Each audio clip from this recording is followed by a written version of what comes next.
سارے قوم کی بددعائیں لے کے جا رہے ہیں، صرف عمران خان کی یا پی ٹی آئی کی نہیں، سارا وطن ان کو بددعائیں دے رہا ہے ہاتھ اٹھا کے کہ اللہ تعالیٰ کبھی بھی ان کو، ان کے خاندان کو، ان کے دوستوں کو، سہولت کاروں کو سکون نہ دے۔ انہوں نے جو پاکستان کے ساتھ کیا ہے اللہ اس سے بدلہ لے گا، ہم بدلہ لینے والے نہیں ہیں، رب العالمین ہے۔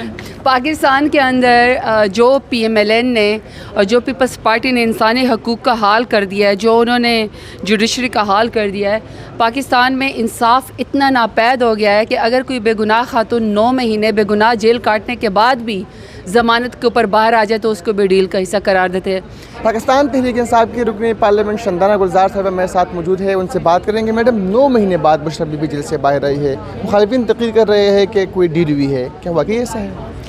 بسم اللہ الرحمن الرحیم، اگر ڈیل ہوئی ہوتی تو عمران خان کیوں جیل میں کیوں بیٹھے ہیں؟ پاکستان میں ایک تو یہ مسئلہ ہے نا، ہم ذرا وہ ہیں انڈر کانفیڈنٹ ہیں، ہماری تھوڑی سی احساس کمتری ہے۔ جب کسی کو انصاف ملے نا تو ہم اسے ریلیف کہتے ہیں، اور جب کسی چور کو اس کے نیب کے، اس کے اربوں کے کیسز سے فارغ کیا جائے، یعنی مریم، بلاول، یہ ان کے والدین چور، Nawaz, Shehbaz, Zardari, M Q M سارے، تو پھر ہم اس کو کہتے ہیں جی ان کو تو سیٹیں مل گئی ہیں۔ پرابلم یہ ہے مائنڈ سیٹ ہمارا غلط ہے، ان کو ریلیف نہیں ملا، ان کو انصاف ملا ہے۔ خان صاحب کو تو جیل میں ہونا ہی نہیں چاہیے تھا، بس ان لوگوں نے ڈال دیا۔ ریلیف کی یہ بات کرتے ہیں، اتنے جھوٹے ہیں۔ بے شک آج خان صاحب کی بہنوں کا شکر ہے، بے گناہ بہنوں کے آج روپکار جاری ہو گئی ہے، وہ پہلے جائے گی اٹیالہ، پھر جائے گی جیلم، وہاں سے یہ لوگ آئیں گی اسلام آباد یا لاہور، جہاں بھی جاتی ہیں۔ بٹ مزے کی بات یہ ہے کہ کل ہمارے 2 ایم پی ایز، لیاقت خان جن کو گولیاں بھی ملی تھی، گولیاں لگی تھیں ان کو 4، ان کے ایک باڈی گارڈ، ان کا نیفیو مر گیا تھا، ان کے بھائی کی زخمی ہوئے تھے، ان کے مطلب بہت ظلم ان کے ساتھ ہوا ہے، انہیں کو دوبارہ پکڑ لیا۔ کل ان کی بیل ہوئی ہے، انور زیب صاحب کی بیل ہوئی ہے، ہمارے دونوں ایم پی ایز کی۔ ساتھ میں ٹی ایم اے، ریسکیو 1122 اور پولیس، ان کے سب اہلکاروں کو دوبارہ ڈال دیا کیس میں۔ کس کیس میں ڈالے سمجھ نہیں آ رہی ہے۔ میڈم، فائز عیسی صاحب جا رہے ہیں، آج ان کا آخری دن بھی ہے، ریٹائر بھی ہو رہے ہیں، کیا پیغام دیں گے ان کو؟ سارے قوم کی بددعائیں لے کے جا رہے ہیں، صرف عمران خان کی یا پی ٹی آئی کی نہیں، سارا وطن ان کو بددعائیں دے رہا ہے ہاتھ اٹھا کے۔ آج جمعے کا دن ہے کہ اللہ تعالیٰ کبھی بھی ان کو، ان کے خاندان کو، ان کے دوستوں کو، سہولت کاروں کو سکون نہ دے۔ انہوں نے جو پاکستان کے ساتھ کیا ہے اللہ اس سے بدلہ لے گا، ہم بدلہ لینے والے نہیں ہیں، رب العالمین ہے۔ بڑے چیئرمین پاکستان تحریک انصاف کب واپس آ رہے ہیں؟ کیا بیک ڈور پہ کیا باتیں ہو رہی ہیں؟ دیکھیں، خان صاحب کے لیے کوشش ہر طرف سے ہو رہی ہے، ہم بھی کر رہے ہیں۔ ہم نے انشاءاللہ فیصلہ بھی کر دیا احتجاج کا کہ اگر خان صاحب سے شکر ہے ملاقات تو اجازت ہوگی، ورنہ ہم نے تو کل ہی پہنچا تھا ڈی چوک، لیکن اب ہم سوچ رہے ہیں کہ ہم نے ایک سسٹینڈ احتجاج کرنا ہے، کیونکہ یہ جو ان کے ساتھ ہو رہا ہے یہ ایکسیپٹیبل بالکل نہیں ہے۔ کیس پہ کیس، کیس پہ کیس، کیس پہ کیس۔ آخری سوال کروں گا، آئینی ترمیم کے موقع پر جو آپ کے لوگ منحرف ہوئے ہیں، اس طرح آپ پر بھی کوئی دباؤ تھا اور ان کا سیاسی مستقبل کیا ہوگا؟ دیکھیں، ہم جیسے لوگوں کو تو پیسے آفر نہیں ہوئے، ہمیں تو پریشر تھا کہ تھریٹس تھے، آپ کو اٹھا لیں گے، والدہ کو اٹھا لیں گے، بہنوں کو اٹھا لیں گے، یہ کر دیں گے، وہ کر دیں گے، تو ان کا کر لیں جو کرنا ہے، ہمیں پیسے کسی نے آفر نہیں کیے۔ ہم تو اپنا خود مذاق اڑاتے تھے کہ دیکھو 3 ارب کا ایم این اے بیٹھا ہوا ہے، لیکن ریالٹی یہ ہے کہ جو لوگ آئے، جنہوں نے ووٹ دیا، ان کا تو سیاسی کریئر ختم ہو چکا ہے۔ ٹھیک ہے بیٹھے رہیں گے اسمبلیوں میں، بٹ ان کا کوئی کریئر نہیں ہوگا۔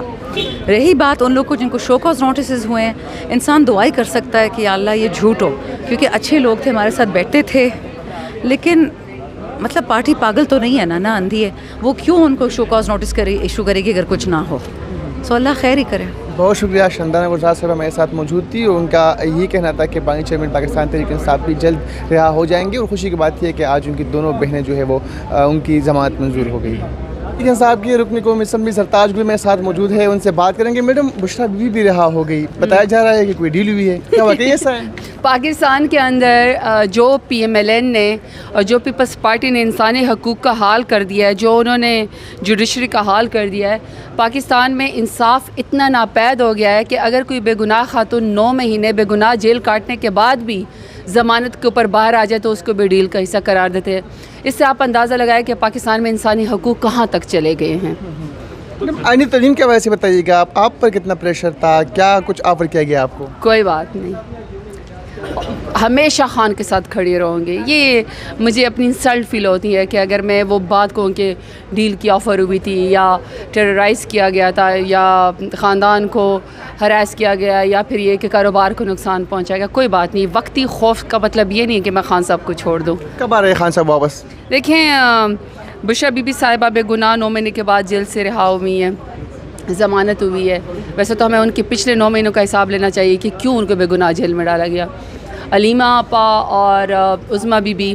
آج صبح میں خود ATC کورٹ میں گئی تھی. آج میرے خود وہ سنجانی اس کے اندر جو تھا, جو میرے پر تھا کہ شاید میں نے پتہ نہیں پولیس کے اوپر دستے بموں سے حملہ کیا ہے, اس کیس میں آج اپنی اس کے لیے گئی تھی. تو وہاں پہ ان کی بھی ضمانت ہوئی, بڑی خوشی ہوئی ہے. اب ایک ہوتا ہے نا, جیسے انسان کو ایک امید ہو جاتی ہے کہ انشاءاللہ اب خان صاحب بھی بہت جلد رہا ہو جائیں گے. اور اصل تو یہی ہے نا کہ خان صاحب بھی باہر آئے. قاضی صاحب جا رہے ہیں, اس کے بعد سے کیا کہیں گے؟ جو نئے چیف منسٹر اس کے قاضی صاحب نئے چیف جسٹس کے انتخاب کے عمل کو لے کر کیا پاکستان تحریک دیکھیے, میں اس وقت پارلیمنٹ ہاؤس میں موجود ہوں اور سوات سے رکن قومی اسمبلی سہیل سلطان صاحب میرے ساتھ موجود ہے, ان سے بات کریں گے. بتائیے گا, بشریٰ بیوی بھی رہا ہو گئی, خان صاحب کب رہا ہونے جا رہے ہیں, اور بتایا جا رہا ہے کہ ڈیل ہوئی ہے, کیا واقعی ایسا ہے؟ نہیں, اصل میں کوئی ڈیل نہیں ہوئی ہے. اور آپ دیکھ رہے ہیں کہ خان صاحب کے خلاف جتنے بھی کیسز ہیں وہ بہت کمزور کیسز ہیں.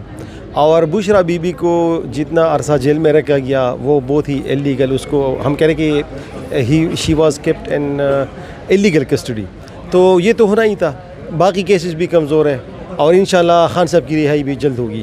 ڈیل نہیں ہوگی, رہائی ہوگی انشاءاللہ. مجھے یہ بتائیے گا کہ جس طرح آپ کام بھی کر رہے ہیں, ماشاءاللہ بہت ایکٹیو بھی دکھائی دے رہے ہیں, آپ کے خلاف ایک ریفرنس بھی دائر ہوا تھا, اس کے حوالے سے بتائیے گا وہ کیا تھا اور کہاں تک پہنچا ہو؟ دیکھیں, میرے خلاف اسپیکر صاحب نے ایک ریفرنس جو ہے بھیجا الیکشن کمیشن کو, جس کو میں نے پشاور ہائی کورٹ میں چیلنج بھی کیا ہوا ہے اور اس میں نے اسٹے آرڈر بھی لیا ہے, کیونکہ not given an opportunity of hearing. مجھے ہیئرنگ کا کوئی موقع نہیں دیا گیا, مجھے نہیں سنا گیا, میرا موقف نہیں سنا گیا. اور اس کے علاوہ یہ پری ڈسکوالیفیکیشن میٹر ہے تو اس میں الیکشن کمیشن کے پاس اختیار نہیں. اور دوسرا یہ عین اس وقت پہ جب کنسٹیٹیوشنل امینڈمنٹ ہو رہی ہے, میپنس آ رہا ہے, تو اس کا مطلب یہ ہے کہ مجھے پریشرائز کیا جا سکے, مجھے ٹارچر کیا جا سکے, اور یہ ساری وہ دھمکیاں مجھے دی گئی. مگر میں تو خان صاحب کے ساتھ ہوں اور خان صاحب کے ساتھ ہی رہوں گا. یہ صرف پریشر کی لیے ہے تاکہ خان صاحب کے خلاف یہ ووٹ کاسٹ کریں.